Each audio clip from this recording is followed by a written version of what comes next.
आज हम जिस फिल्म की बात करेंगे उसका नाम है हेनरीज क्राइम। फिल्म के शुरू में दिखाया जाता है कि हेनरी अपनी नाइट शिफ्ट करके घर वापस आ रहा है। फिर वो अपनी बीवी के साथ ब्रेकफास्ट कर रहा होता है कि इसी वक्त डोर बेल बजती है।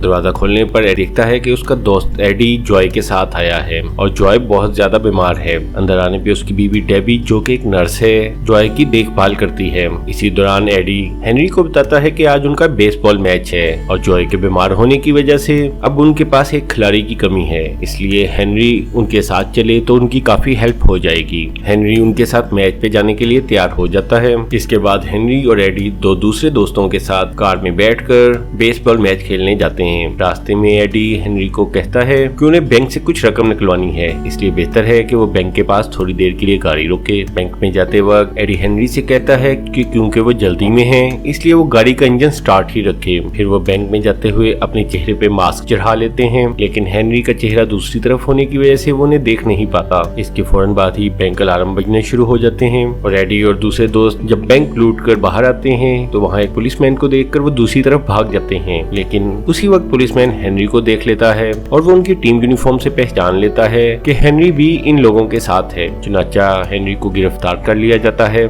हालांकि हेनरी इस पूरे प्लान के मुतालिक कुछ भी नहीं जानता था, लेकिन इसके बावजूद इंटेरोगेशन के दौरान उसने अपनी जुबान बंद रखी और एडी या जॉय में से किसी का नाम नहीं लिया। बहरहाल हेनरी को इस क्राइम के लिए 3 साल कैद की सजा सुनाई गई। जेल में उसका सेलमेट मैक्स नाम का एक बुरा आदमी है। हेनरी और मैक्स की अच्छी दोस्ती हो जाती है और हेनरी मैक्स को बताता है कि उसे एक ऐसे जुर्म की सजा मिली है जो उसने कभी किया ही नहीं, जबकि मैक्स उसे कहता है कि उसे उसी जुर्म की सजा मिली है जो उसने किया है। इसके साथ ही मैक्स उसे ये भी बताता है कि उसे उम्र कैद की सजा मिली है।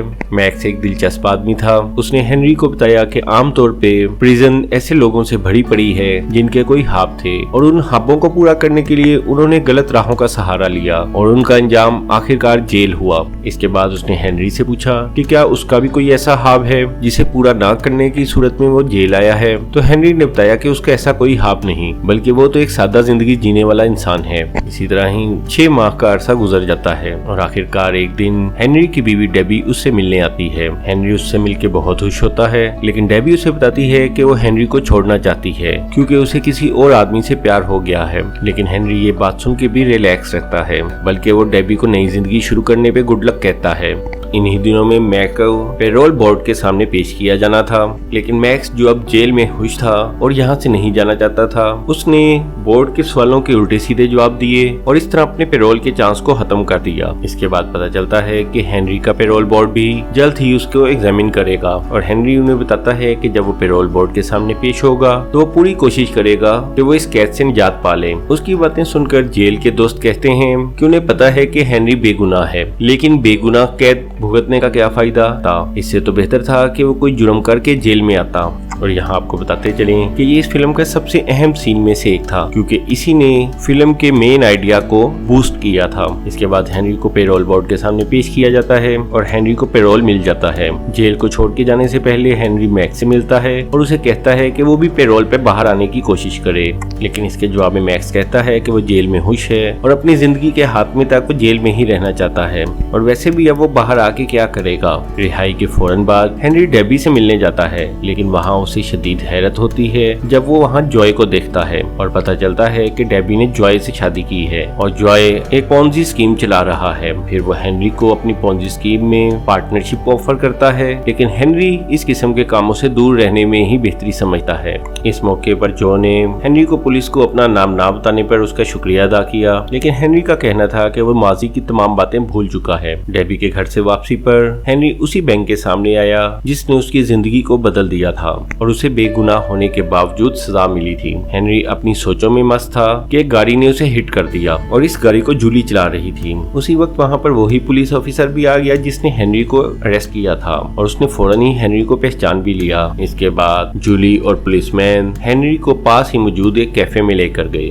और उसके बाद ये देखकर कि हेनरी को कोई सीरियस जख्म नहीं आए, पुलिसमैन और जूली दोनों ही वहाँ से चले गए। कैफे में टाइम स्पेंड करते हुए हेनरी की नजर एक पुराने न्यूज़पेपर पर पड़ी जिसमें बताया गया था कि इसी बैंक पर एक रॉबरी अटेम्प्ट की गई है और ये अटेम्प्ट एक टनल के जरिए की गई थी जो बैंक के साथ मौजूद थिएटर के कमरे से बैंक तक खोदी गई थी। ये तमाम बातें पढ़ने के बाद हेनरी एक सोच में पड़ गया और अगले दिन वो दोबारा मैक्स से मिलने गया और उसने मैक्स को बताया कि अब उसकी जिंदगी में एक ड्रीम है जिसे वो हर सूरत में पूरा करना चाहता है और अब वो उसी बैंक को लूटना चाहता है जिसे ना लूटने के जुर्म में उसे सजा सुनाई गई थी और इस मकसद के लिए उसे मैक्स की मदद की जरूरत है। इसलिए मैक्स कोशिश करे कि पैरोल की नेक्स्ट हियरिंग पर वो जेल से बाहर आ जाए, लेकिन मैक्स ने इस मामले में सोचने के लिए वक्त मांगा और हेनरी को फौरन कोई जवाब देने से इनकार कर दिया। अगले दिन हेनरी उसी थिएटर में गया और वहाँ जूली को एक एक्ट्रेस के तौर पे काम करते देखकर हैरान रह गया और जब जूली कॉफी ब्रेक के लिए बाहर आई तो वो भी हेनरी को देखकर हैरान रह गई। वो दोबारा उसी कैफे में आए और हेनरी ने उसकी एक्टिंग की तारीफ की। दूसरी तरफ मैक्स ने अपने पेरोल बोर्ड को सेटिस्फाई कर लिया और इस तरह वो भी जेल से बाहर आ गया। इसके बाद हेनरी और मैक्स दोनों उसी कैफे में आए और वहाँ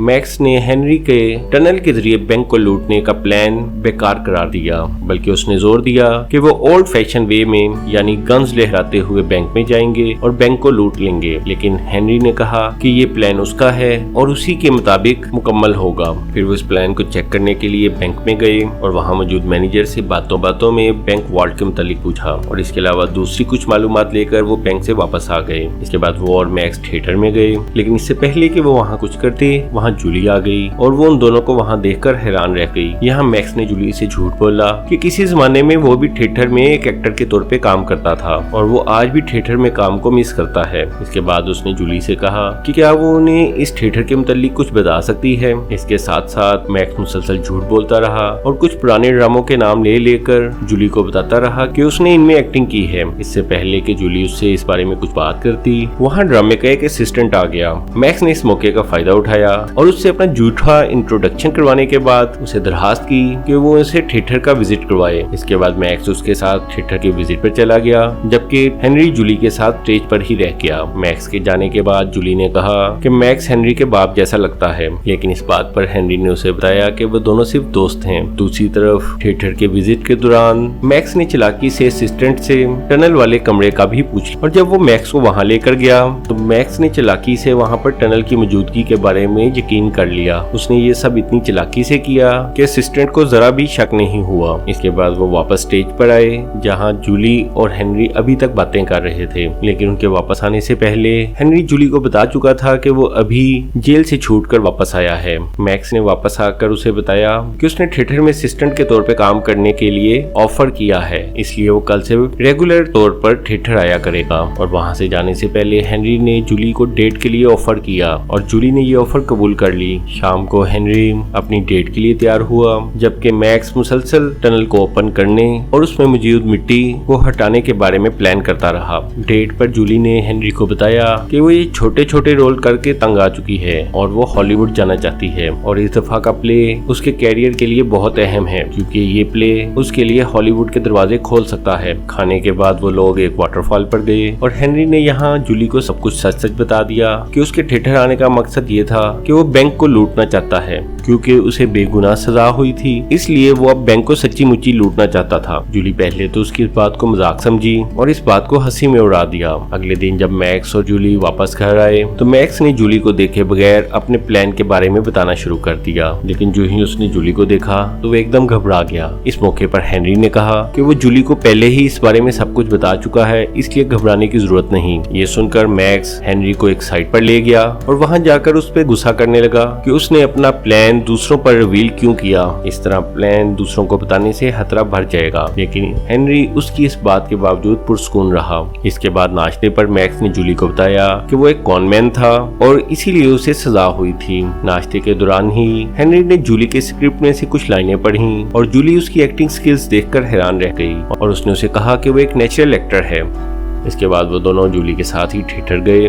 इसके बाद मैक्स ने हेनरी को कहा कि अगर वो जूली की मदद से इस प्ले में कोई कैरेक्टर हासिल कर ले तो उन्हें थिएटर में रहने और टनल को साफ करने में आसानी हो जाएगी। किस्मत से उसी वक्त ड्रामे के मेन कैरेक्टर ने एक्टिंग से इनकार कर दिया। इस पर जूली ने डायरेक्टर से बात की और इस तरह मेन कैरेक्टर हेनरी को ही मिल गया और इसके साथ ही टनल के बारे में हेनरी और मैक्स का प्लान भी स्टार्ट हो गया। और जब उन्होंने द्वार को तोड़ा तो उन्हें पता चला कि टनल को मिट्टी के जरिए बंद कर दिया गया है, इसलिए इस टनल को वो दोनों अकेले साफ नहीं कर सकते और उन्हें मजीद आदमियों की जरूरत पड़ेगी। फिर इस मकसद के लिए वो जॉय से मिले जिसकी पोंजी स्कीम बुरी तरह फ्लॉप हो चुकी थी, इसलिए अगले दिन जॉय ने उनकी टीम को ज्वाइन कर लिया। इसी दौरान जूली ने हेनरी से पूछा कि क्या वो वाकई ही बैंक लूटना चाहता है, तो हेनरी ने बताया कि उसे बैंक के पैसों से कोई गर्ज नहीं, लेकिन वो जिंदगी में कुछ ऐसा करना चाहता है जो उसने पहले न किया हो। आखिर इसी तरह ये प्लान चलता रहा और एक दिन जब वो टनल खोद के वापस आ रहे थे तो रास्ते में उन्हें वही पुलिसमैन दोबारा मिला और उसने उन्हें कहा कि वो जानता है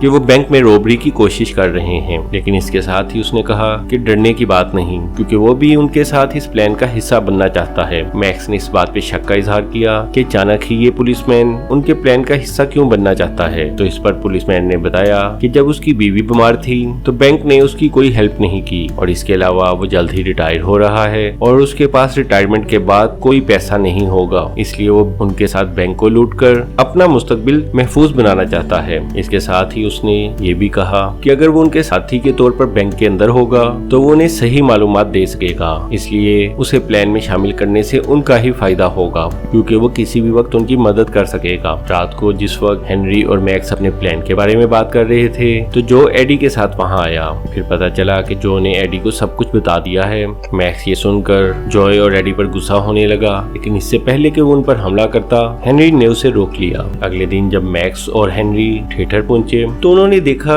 कि शो की ओपनिंग डेट वही है जो उन्होंने रॉबरी के लिए मुकर्रर की है। इस मौके पर हेनरी डबल माइंडेड हो गया और मैक्स से कहने लगा कि उसे यकीन नहीं कि वो बैंक लूटना चाहता है या एक्टिंग करना चाहता है और जूलिया के साथ रहना चाहता है। इस मौके पर मैक्स ने उसकी बातों को अहमकाना करार दिया और कहा कि वो जेल से सिर्फ इसलिए बाहर आया है क्योंकि हेनरी के प्लान था, इसलिए वो अपना प्लान आधा नहीं छोड़ सकता और बेहतर है कि वो अपना प्लान मुकम्मल करे। इसके बाद हेनरी ने जूली को भी बताया कि उनका प्लान शो के पहले दिन बैंक लूटने का है और बैंक को लूटने के बाद वो हमेशा के लिए वहाँ से चले जाएंगे। जूली ये सुनकर अपसेट हो गई और उसने हेनरी को कहा कि ये उसके ख्वाबों के साथ एक धोखा है और आखिरकार शो की डेट आ गई और उसी दिन ही बैंक में एक बड़ी रकम भी पहुँच गई जिसका पता उन्हें अपने साथी पुलिसमैन की मदद से चल चुका था। मैक्स और जो नीचे टनल में काम कर रहे थे जबकि हेनरी ऊपर शो में एक्टिंग कर रहा था और आखिरकार वो टनल के जरिए तमाम रकम चुराने में कामयाब हो गए। लेकिन जिस वक्त वो तमाम रकम टनल से बाहर लाए तो एडी ने एक गन निकाल ली, लेकिन इससे पहले कि वो कुछ करता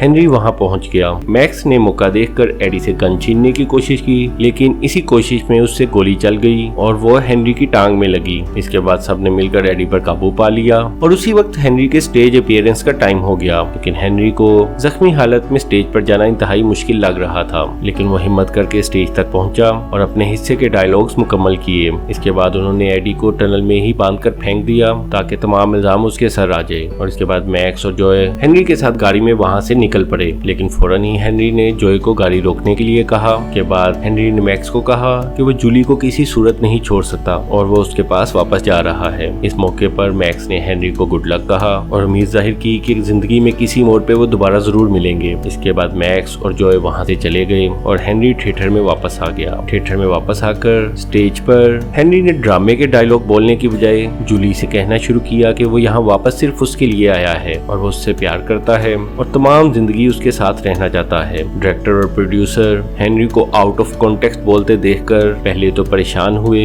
लेकिन ऑडियंस जो कि असल प्लॉट से वाकिफ नहीं थी उन्होंने हेनरी के डायलॉग्स को एक्टिंग ही समझा और उसके डायलॉग्स को बहुत पसंद किया। इस मौके पर जूली ने एक दफा हेनरी को उसकी लाइंस याद करवाने की कोशिश की, लेकिन हेनरी डायलॉग्स बोलने की बजाय अपने जज्बात बयान करता रहा और ऑडियंस ने उसकी बहुत तारीफ की और इस तरह ये ड्रामा सक्सेसफुल हो गया।